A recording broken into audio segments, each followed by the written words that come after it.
Ahoy hoy, I'm Planet Walk, and today we are going to talk about someone who is often seen as being very sensible, and talks about subjects such as religion, adding a dash of comedy in. I am of course talking about Bill Maher. Now personally, I don't find a lot of what he's saying all that funny. However, people do bring up the fact that he's making jokes a lot of the time as sort of some kind of defense. However, I want to be clear on something. Just because someone is making a joke, that doesn't also mean that they're not trying to make a point as well. Like, George Carlin would often make jokes, yet using those jokes, he was also trying to make a point. When I criticize someone like Bill Maher, I get that he is a comedian.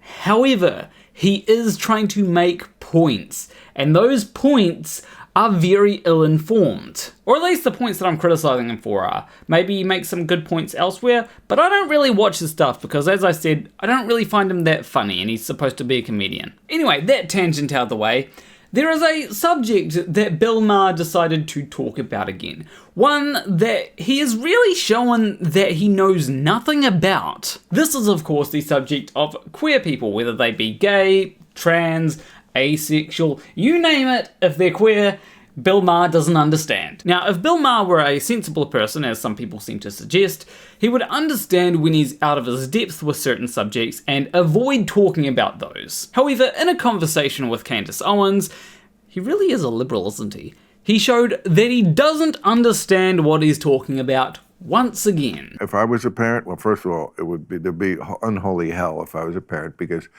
probably we're going to be on the same page on this shit.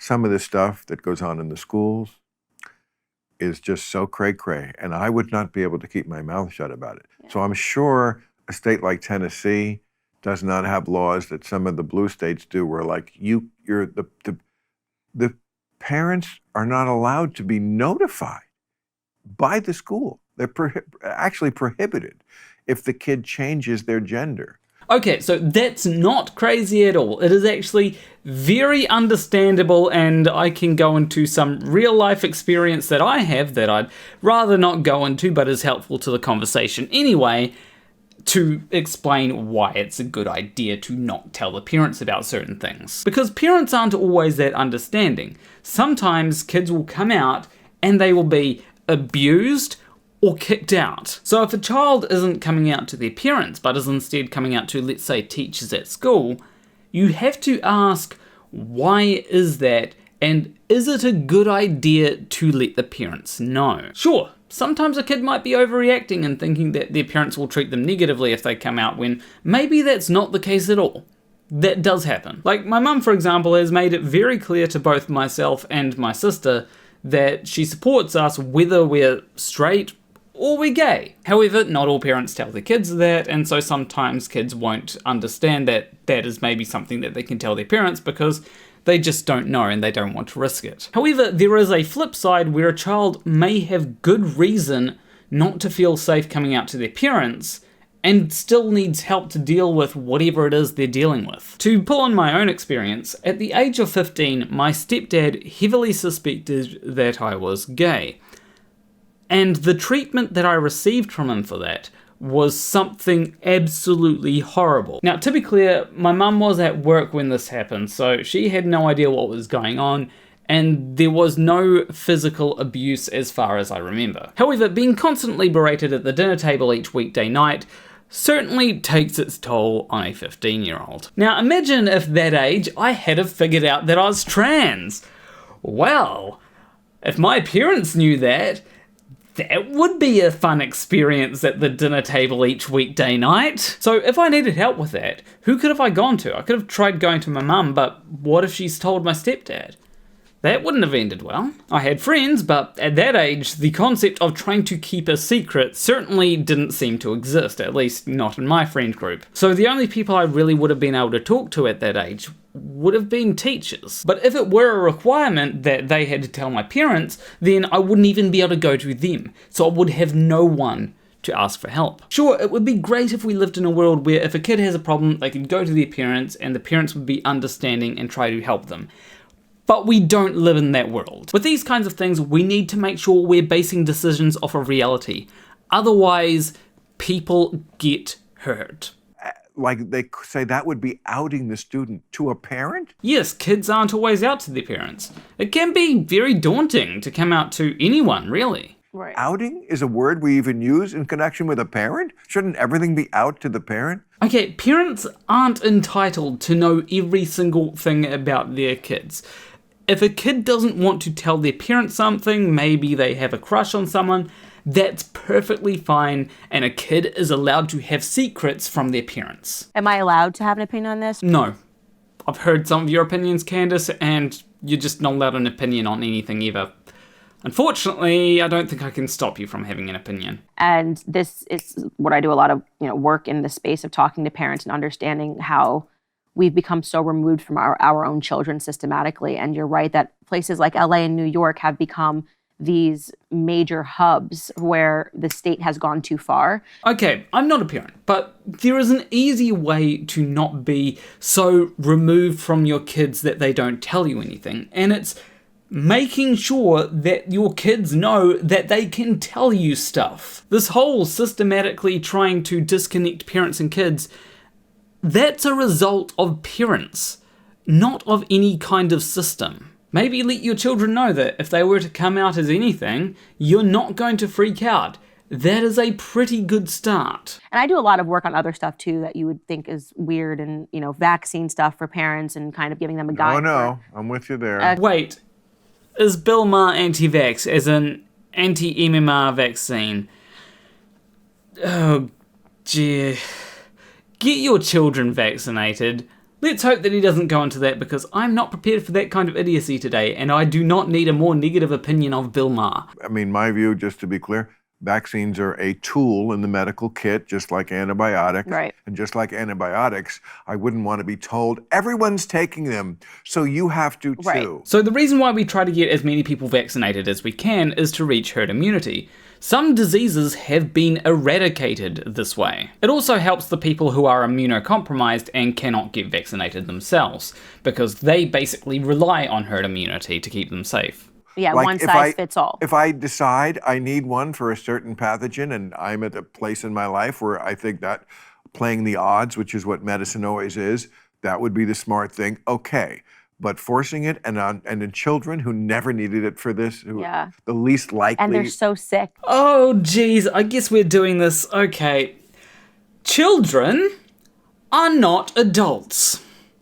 Their immune system isn't as developed as an adult's immune system, so therefore they are more prone to illnesses. Certain illnesses like measles, let's say, can actually be very damaging to the immune system, so it can make it more likely that you're actually going to get sick after you've caught that. The smart thing to do there is to vaccinate your kid so that they don't have to experience the actual disease, because the actual disease would be horrible for them. The kids have never been sicker, and that's, right, never I start been sicker. my series by asking, these kids have never been more vaxxed. We're the most vaxxed country in the entire world.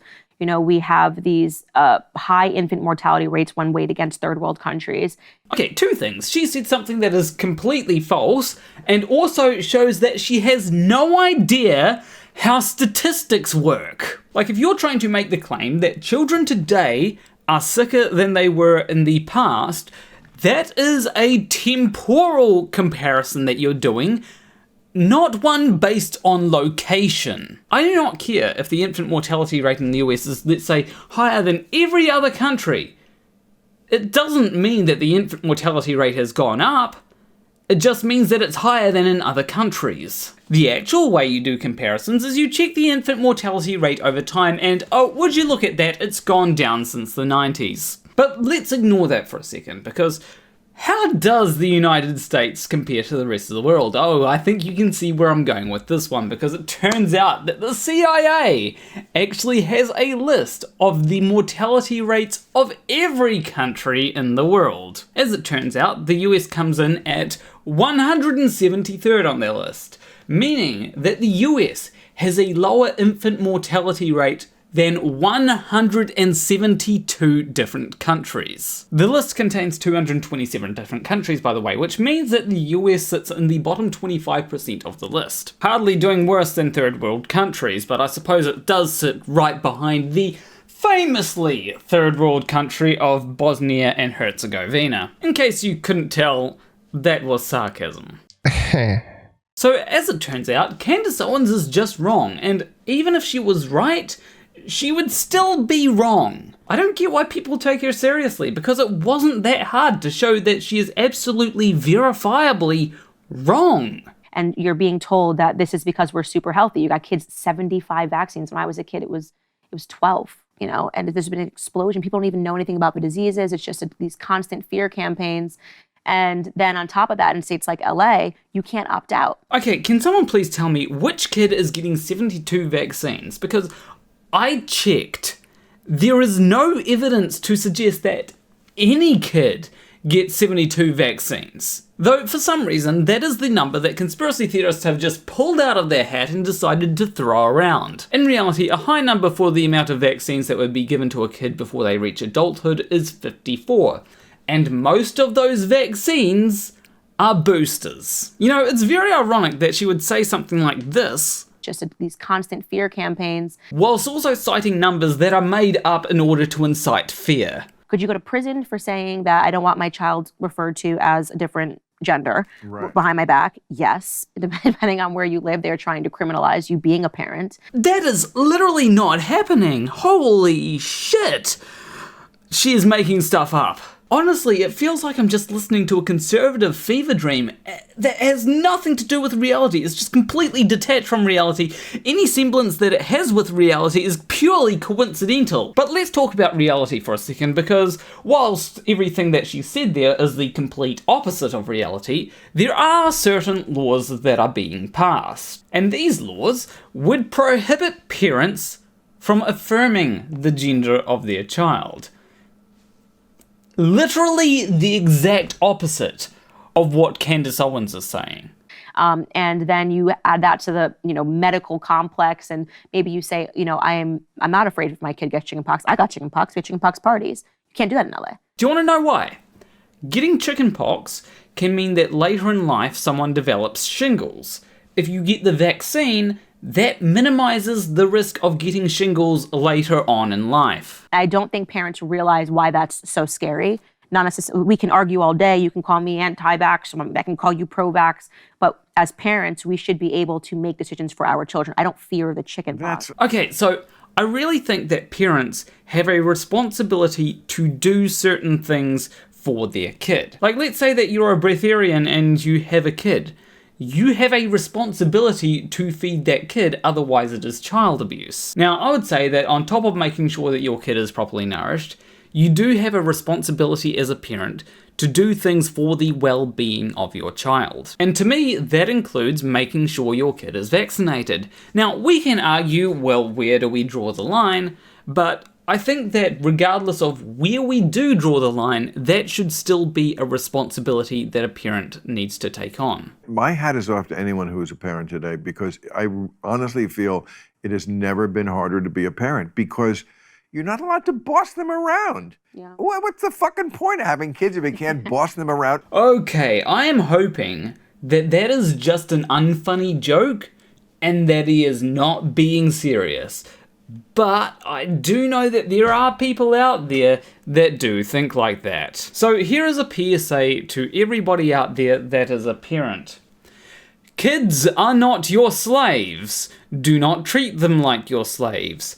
If there is something that you can do yourself and there is no good reason for a kid to do it, then do it yourself. Obviously, there are good reasons for the kid tidying their room. That is an obvious one. And also doing some chores. It can be useful to teach kids real-life skills. However, do not have a system where chores are solely the responsibility of kids. You are an adult. And as such, you should be able to do chores yourself, and you have a responsibility to do chores yourself. If you are unable to do certain chores, then maybe you are not mature enough to have kids. So I just realized how much of this video is a result of how I was brought up. Not in a, oh, I was brought up to believe this kind of way, but in a, I was treated this way, please do not treat your children in that same way. Like, I have seen what these attitudes do and how they're mentally taxing on young kids. Sure, I may have ended up fine, but it can be hell when you're going through it. Now, you may be thinking, oh, well, you're just entitled. However, I find being an adult to be easier than what I had to deal with back then, so I don't know. I feel like if I was entitled, I'd be having a harder time as an adult. And also, how could you possibly control a feral little monster like that if you couldn't boss them around? I know. It's insane that they treat them like they're just short people. Bill, you know kids are people, right? And they are pretty short, so technically, yeah, they are short people. So yeah, you don't need to boss them around. Obviously, you can tell them off, that's perfectly fine. You know, you need to have rules, and if they break those rules, then you tell them off. That is a part of parenting. However, don't be a controlling parent. Nobody likes a controlling parent. If you want to have a good relationship with your kids, don't be a controlling parent. Sometimes it really is that simple. There's something weird about parents in this particular bubble, this particular part of LA, where they think that the children are adults. I don't understand. You know, we don't want to tell our child no. I met a parent that said that. Okay, so you do need to make sure you tell your kids no sometimes.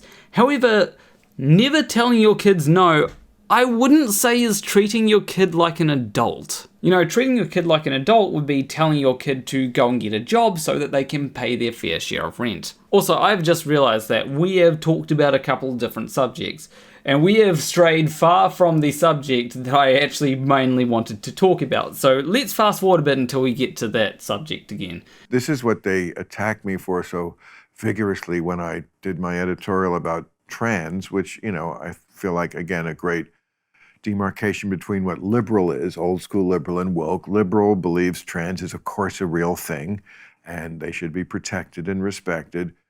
Woke is like, well, before they can, like, tie their shoe, we tell them they very likely might be in the wrong body. Okay, so Bill, the reason why people were criticizing you is the same reason I am criticizing you right now. You have done no research into the topic and have no idea what you are talking about. You are just jumping on a bandwagon because trans people are an easy target. It'd be kind of like if you did a segment on flat earthers and did no research into flat earth claims and no research into globe earth claims and just said, oh yeah, here's some photos that show the earth as a globe. Flat earthers would be laughing at you, and globe earthers would just be going, no, we're not with this guy. The only difference is that in that case, you would actually be right that the earth is a globe, whereas in the trans thing you did, you were just wrong on several different points. And not only were you wrong back then, but you continue to be wrong by saying, oh, they tell them that they're trans before they can even tie their shoe.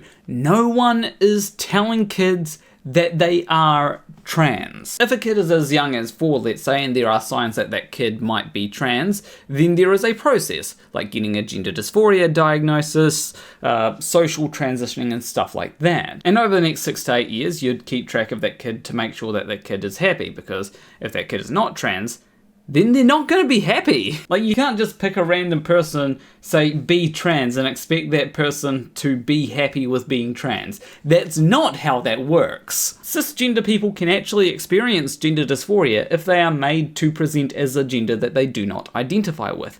This has actually happened. I can't remember the actor's name, but the lead actor for She's the Man got gender dysphoria from having to try and present as a guy in that movie. Did the segment talking about, okay, if this is a real thing, why is sort it of showed regional? this geography. Why is it regional? Oh dear, he still hasn't learnt. The reason why it's regional is because some areas are more homophobic and transphobic than others. And when places are a lot more homophobic and transphobic, it becomes a lot harder to even explore the possibility that you might be trans or gay. And because society is far more accepting, I've had the opportunity to explore that.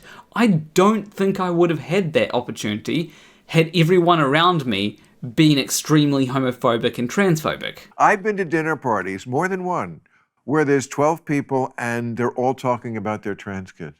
They're all... Scary. It's almost like that's the norm. Yeah. Okay, so here's a point to be made.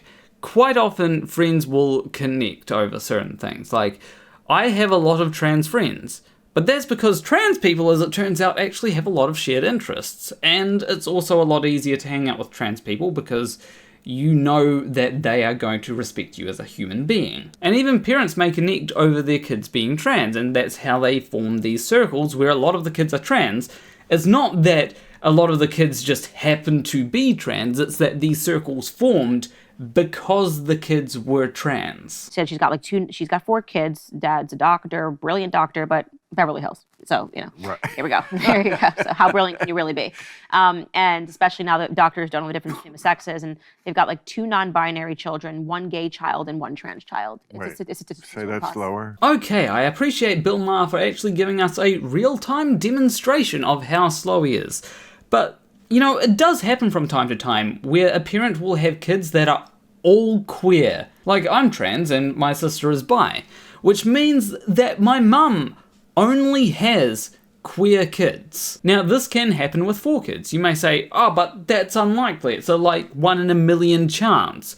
And sure, a 1 in a million chance still happens all the time. People can sometimes see these unlikely things and then extrapolate out that because this thing is unlikely and we see it, therefore it must be more common than we initially thought. Just pointing to a single event like this will not give you a complete picture of what's going on, and in fact will very much give you a skewed idea of what's happening.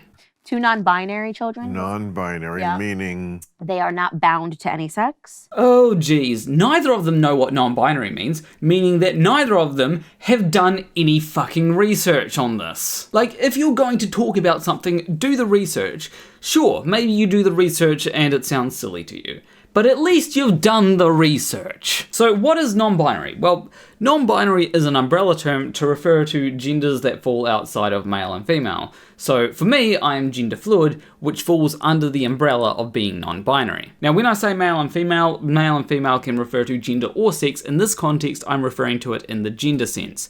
Non-binary has nothing to do with sex. I think. How old are they? All of these children are like 12, maybe 15 and under. So non-binary, would that be the same as bisexual? That takes the cake for the stupidest thing said in this video. And Candace Owens sent the bar pretty high for that. How did Bill Maher manage to make Candace Owens, of all people, look intelligent by comparison? I'm at a loss. Non-binary, would that be the same as bisexual? I'm not sure, and I don't want to get us into trouble because these definitions change and they're fluid, and the second you don't get the update to your phone... The children are fluid. Okay, Candace, don't pretend like you actually care about getting into trouble. We all know that you don't. If you actually did care about that, you wouldn't be talking about this topic. But here's the thing, these things don't change all the time. It's just that you're not familiar enough with what these things actually mean. So when someone does try to explain to you, it feels like a different idea to what you previously thought. It would be like if you learnt about gravity, but the gravity that you learnt about was Newtonian gravity. Then a year later you learnt about Einsteinian gravity. Gravity didn't change between then. It's just your initial idea of gravity wasn't the complete idea of gravity. True. Yes, Everyone's but fluid. also a trans child and like a gay child. And I'm like, this is a statistical impossibility. Obviously. Well, no, it's improbable, but not impossible. If we give a 1% chance that they're trans and a 10% chance that they're gay, then we get a 1 in 10 million chance. Now, that does make a few assumptions, but that can absolutely happen because there are billions of people on this planet. So whilst it may be improbable, it was bound to happen eventually. And they kind of came out and said, obviously, this is a possibility. Something's going on in your house, and I'm going to guess it's a lack of parenting, right? Okay, so once again, she says something that is the complete opposite of reality. If you've got kids that are identifying as trans and gay, that doesn't mean that it's bad parenting. If anything, your parenting has allowed your kids to be comfortable identifying however they want, and telling you about it. Bad parenting would be telling your kids that they're not allowed to identify that way because otherwise Jesus or something. Because these are just these. I didn't graduate high school with a single effing non-binary child. So this is made up, right? Okay, well, when I was back in high school, I had no non-binary classmates. Now, it turns out that one of my classmates is now non-binary. And so am I. What has happened since then is we've realised that being non-binary is an option, because back when we were in school, we didn't know about non-binary people. As the visibility of a group rises, more and more people will realise that they are in fact a part of that group. That's just how things go. Right. And you're telling me all of your children have this thing that didn't exist when I was in high school in 2007, but now all of your children are suffering from this thing. This is 2007 we're talking about. Like, of course, people weren't identifying as non-binary back then because non-binary people weren't as visible. If you don't know what non-binary is, how can you identify with it? It'd be like someone wondering why I didn't identify as non-binary back in high school. And it's because I hadn't heard about non-binary back in high school. I had no idea what it was, so of course I can't identify with it if I don't know what it is. The same kind of thing actually happens with bisexual people, where they are bisexual, but they don't know what bisexual is, so they can't identify with being bisexual.